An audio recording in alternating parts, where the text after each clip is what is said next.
আসসালামু আলাইকুম। আজকে আমরা দেখব যে যখন দুইটা রোধ সমান্তরাল অবস্থায় থাকে তখন আমরা এর তুল্যরোধ শর্টকাটে কীভাবে নির্ণয় করতে পারি।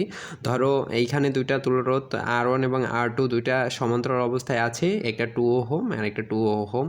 এখন আমরা এই দুটাকে কীভাবে করতে পারি, আমরা তো জানি যে RP সমান আমরা 1/RP সমান কী জানি, আমরা 1/R1 প্লাস 1/R2। ঠিক আছে, এই জিনিসটাকে আমরা যখন 1/RP করি তখন কি হয়, R1 R2 আর উপরে যায় কি যে হলো গিয়া R1 প্লাস R2, এটাই তো। তো আমরা যখন RPকে করি তখন আমাদের এই জিনিসটা কি হয়, R1 R2 বাই হলো গিয়া R1 প্লাস R2।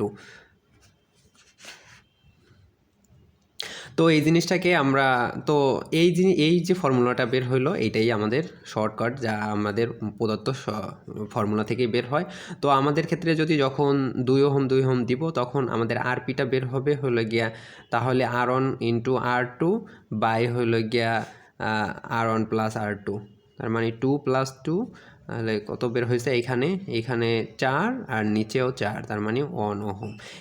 এই সময় একটা জিনিস মাথায় রাখবা তোমরা সবসময়, যে হলো গিয়া দুইটা তুল্যরোধ যদি সমান্তরাল অবস্থায় থাকে এবং দুইটার মানও যদি এক থাকে তাহলে সেই মানটা হবে দুটির অর্ধেক।